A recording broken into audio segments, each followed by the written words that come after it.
yang perlu kita garis bawahi dari apa yang disampaikan Mas Imam adalah jangan pernah kencingi makananmu sendiri. Nah, itu. Oke guys, assalamualaikum warahmatullahi wabarakatuh. Om Swastiastu, Namo Buddhaya, salam sejahtera, salam kebajikan buat kita semua. Oke teman-teman, kita hari ini ada di Gresik ya. Kita mampir ke salah satu peternakan ayam hias. Bisa dibilang cukup sukses ya di dunia peternakan ayam hias, dan kali ini kita bareng sama Mas Imam. Yoi, Mas Imam, saya tak pasang ke ini sih. Oke. Nah, sorry. Ngele, gue tipu. Nah, Mas Imam, kita mau nonton di peternakan Mas Imam, boleh? Boleh, silakan. Oke, yuk kita lihat ke dalam. Oke. Boy, nih. Ini baru dibangun guys, ini viral loh. Viral. Oke, kita masuk. Bocil-bocil dari dalam. Nih kolamnya, mantap. Ini kan opo koi apa Mas ya? Koi opo? Koi asal-asalan. Oh, koi asal-asalan, asal Jepang. Oh, ini siapa ini Mas? Nggak tahu, ini baru masuk ini tadi. Pengunjung. Oke, ini dari Jawa. baru ya Mas Imam? Belum setahun sih. Belum setahun toh? Belum. Ya, ini Mas, kandang yang kedua. yang kedua. Iya, betul. Oke, ini Mas Imam juga sering update tuh ini di sosial media pembangunannya. Ya, gitu kan. Wah, gitulah. aku tuh jadi penasaran kan, pengen Ya, maksudnya kan biar nggak kalah sama Mas Vin. Nah, ini apa Mas yang di kandang kedua ini, dia isinya apa ya? Biasa sih, merak, pisen sebagian. Apa mana? Pisen ya? Aku minta tolong, Mbak, pegangin Mbak kameranya Mbak.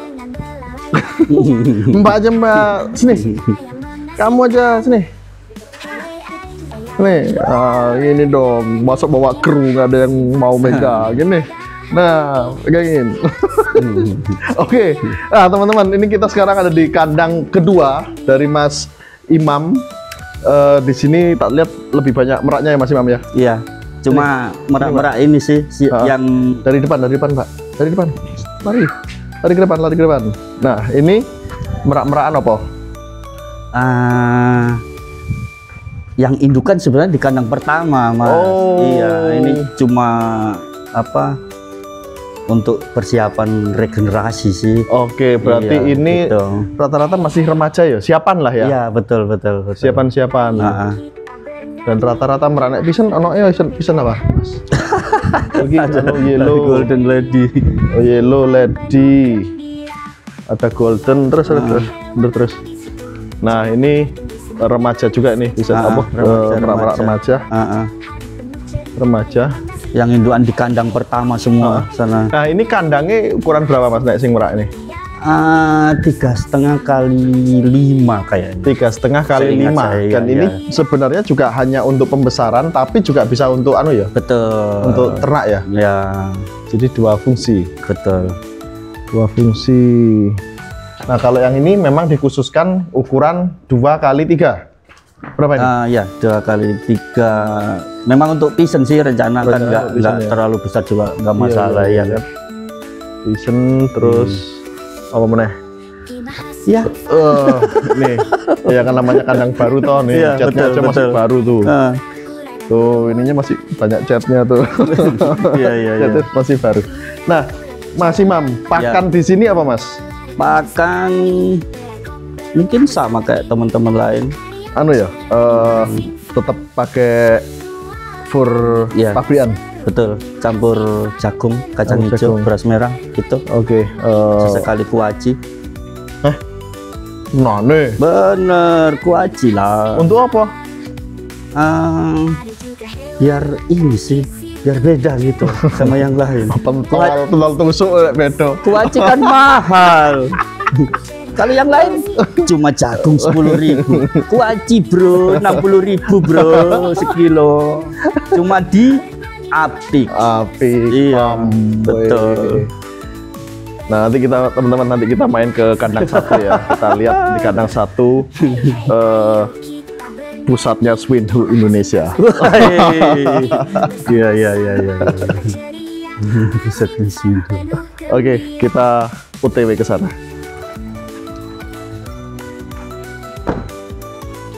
Oke guys, kita udah nyampe di kandang yang pertama. Hah? Kopi pahit. Yoi. Wah, ada Mas Bagong tuh. Wow, guys. Ada pisen banyak banget di sini, guys. Di sini banyak Banyu ya. Wow, luas, guys. Luas banget. Bingung mangan apa. Oke, guys. Ini anak-anak kandang yang pertama, yang paling lama punyanya Mas Imam. Dulu nggak seluas ini, sekarang cukup luas dan lebih ketata ya teman-teman ya. Dan ini kelihatan banget, banyak banget pisen-pisen yang ada di sini. Nah, kita tunggu orangnya karena kita tadi nyelonong duluan. Kita tunggu orangnya, kita tanya-tanya tentang pisen dan perjalanannya Mas Imam. Seru banget, banyak informasi dan inspirasi dari Mas Imam. Pahit, apa itu? Terus apal kok. Wih. Matur nuwun Mas. Ini pentol loh. Apa? Pentol lagi. Sip, mantap. Dimakan. Bakso Gresik. Wih. Tuh, ini mau saya kantil ya? Saya kantil. Mbak, lagi Mbak, pegangin Mbak. Yuk, biar selesai yuk. Tuh, kru. Wah, kru terbaik. Iya kan? Oke, Mas Bagong yuk masuk sini yuk. Ayo Mas Bagong. Wah, ini Mas Bagong ini mengerikan nih. Nah, teman-teman, kita sekarang ada di kandang yang pertama. Mas, iki kandang yang pertama tahun berapa dibuatnya? Tahun 2017. 2017. Iya, 2017. Oke, Ya. itu waktu aku kesini tuh tahun 2018 mungkin. ya, baru awal-awal ya. Iya. Nah, untuk di kandang pertama ini Mas, ono apa wae? Seperti nama besar kita ya. Pusatnya Swinhu, banyak Swinhu di sini. Swinhu. Oke, teman-teman. Oke. Di sini itu pusatnya Swinhu. Jadi kebetulan Mas Imam ini berhasil ya menangkarkan Swinhu. Dan kita semua tahu Swinhu itu salah satu pisen yang sulit untuk ditangkarkan. Nah, kita sendiri nih di Mas Win Farm dulu sempat berhasil, tapi nggak tahu ada masalah apa, tiba-tiba 3 tahun atau 4 tahun kita nggak produksi lagi Swinhu-nya. Nah, kita belajar banyak tentang penangkaran Swinhu di sini. Yuk, cekidot kita lihat. Yuk. Oke. Ayo Mas. Indukannya di sana Mas. Oh, indukannya di sana. Oke, kita ke sana. Ini anakan semua ini Mas. Oke. Nggak tahu entah berapa Kameramen pasang di sana, ini. Ya. di depan. Nah, jangan lari. Ini lihatnya ke sini. Ya, oke. Di sini indukannya. Terus, apa satu kamu sini. Ikutin jalannya, Nak. Nah, kamu mundur. Nah, gitu. Ke sini. Ya. Oke, mundur. Nah, ini anakan indukan di sini. Ini indukan ini. Ini indukannya. Oke, ini indukan Swinhu, satu kandang. Sepasang jantan, aja. Sepasang. Aja. Iya. Kalau bisa sepasang aja Mas. Oh gitu. Iya. Kenapa? Lebih efektif sih. Oh, lebih kawinnya lebih bagus. Oke. Herdingnya lebih kuat gitu. Lebih ideal ya. Iyalah. Umur berapa ini Mas indukannya? Indukan ini kalau indukan yang ini kayaknya nggak sama umurnya Mas. Yang jantan tua sekali nih. Saya silang yang tua sama yang muda. Oh, gitu. Datuk Maringgi. Kan ada 2 pasang nih.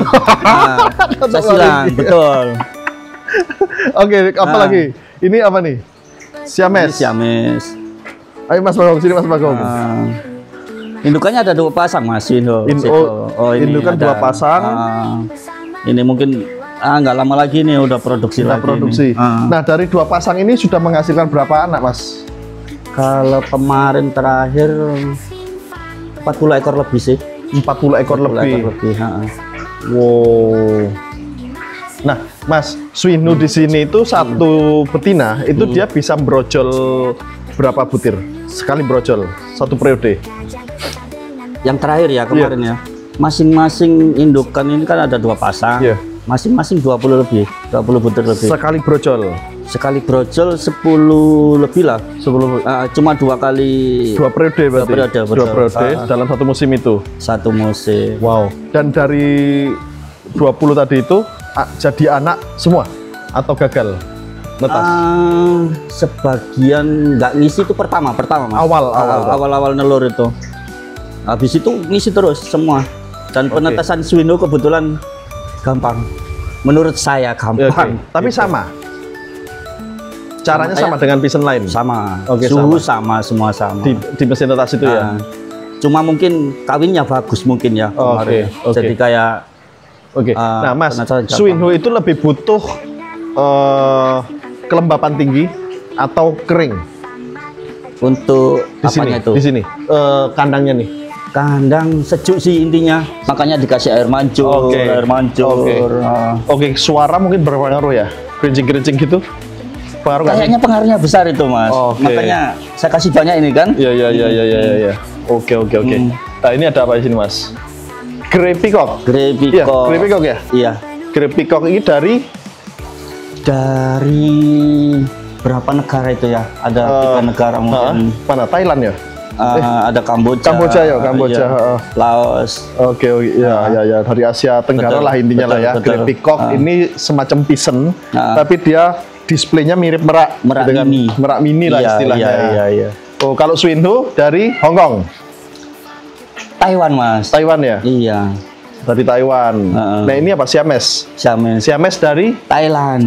Iya. Oh, dia ini sama sempitan ya? Ya. Selevel, serumpun dengan nah ini apa semua? Sejenis lah. Swinho semua. Ini anak-anaknya Mas. Ini anakan pertama ini Mas. Swinho. Ini guys, ini anakan pertama guys, coba lihat. Anakan Swinho pertama. Ini anakan pertama. Ada 3 Swinho. Itu juga kan mulai mutasinya udah mulai hampir. Iya. Nah, Mas Imam, aku mau nanya nih tentang apa? Apix ya? Apa namanya? Imam Apik apa Apik Farm? Iya, Apik boleh, Imam Apik boleh, Apik Merak boleh. Pokoknya intinya Apik, semua Apik. Semua. Swinho Apik, Merak Apik. Oke, Mas Imam, kenapa kok ngambil nama itu? Kebetulan saya punya usaha di luar sana, namanya Apik. Jadi biar sama lah. Biar sama. Dan kebetulan banyak orang bilang saya Apik. Oh, iya. Tapi wongnya Apix. Apixan. Kata istri saya gitu. Iya, kata istri Apik. Oke, Mas Imam. Alasan pertama Mas Imam terjun ke dunia ayam ya siapa Mas? Hobi sih. Awalnya dari hobi ya? Iya, hobi. Dari hobi, terus kan pengangguran gitu. Ya kebetulan lihat-lihat Google kok ada. Waktu itu saya lihat pertama sih Golden Pison. Oke. Tapi rata-rata semua ternyata awal kenal Pison memang rata-rata Golden. Karena dia paling ini ya, paling full color ya. Cuma waktu itu kena provokasi dari Mahasvin, akhirnya harus tertarik ini gitu, semua akhirnya ada gitu loh. Akhirnya komplit. Betul. Nah, Mas Imam gini Mas, aku nanya nih ya sekarang ya. Kita melihat pasar nih ayam hias yang sekarang semakin berkembang pesat, semakin banyak orang juga berbondong-bondong buka mini zoo ya. Banyak wisata-wisata baru, bahkan hotel, rumah makan, apa semua bikin mini zoo. Nah, Mas Imam melihat fenomena seperti itu gimana Mas Imam? Dibilang bagus. Ya masing-masing kan punya tujuan masing-masing. Ada yang memang pure hobi. Ya, ada yang memang untuk bisnis. Ada yang karena karena lihat temannya sukses nih dari bisnisnya tadi. Tapi ya itu cuma lemahnya Indonesia ini kalau bicara bisnisnya nggak lama bertahan Mas, karena ya itulah secara mungkin ya cara marketingnya juga asal-asalan gitu toh. Sorry untuk yang lain, sorry gitu. Tapi faktanya harga makin turun ini nggak butuh waktu lama gitu. Persaingan yang nggak fair, nggak sehat gitu toh. Kalau yang urusan hobi sih nggak masalah, terserah mau jual murah kayak apa gitu. Nah, untuk hiburan nggak masalah. Wow. Nah, gitu. Mas Imam, pesan-pesan dong buat teman-teman selaku peternak, selaku penghobi, dan selaku pelaku ekonomi kreatif di dunia ayam hias. Pesan-pesan dong. Ya, kalau memang niatnya untuk bisnis ya, untuk penghasilan, ya sebisa mungkin dijaga kestabilan harganya gitu. Kalau memang tujuannya itu gitu loh. Kalau mau cari makan di situ masa dirusak sendiri harganya gitu kan. Tapi secara nilai seni sebenarnya kan nilainya tinggi ini gitu. Kenapa? Jadi sayang sekali kalau harganya tiba-tiba jatuh karena kebutuhan yang banyak, istilah BU lah apa gitu kan, istilah mereka gitu lah. Jadi ya pesan saya itulah, ayo kita jaga sama-sama. Kalau memang cari makan dari sini ya kalau bisa diusahakan bertahan lama gitu. Gitu. Kalau Mas Aswin kan saya ingat pelopor inilah masalah harga, kalau bisa bertahan gitu. Makanya saya juga sepaham gitu loh. Oke, teman-teman, itu masukan ya buat kita semua, para pelaku ekonomi kreatif di dunia ayam hias. Yang perlu kita garis bawahi dari apa yang disampaikan Mas Imam adalah jangan pernah kencingi makananmu sendiri. Nah, itu. Terima kasih. Wassalamualaikum warahmatullahi wabarakatuh. Salam lestari.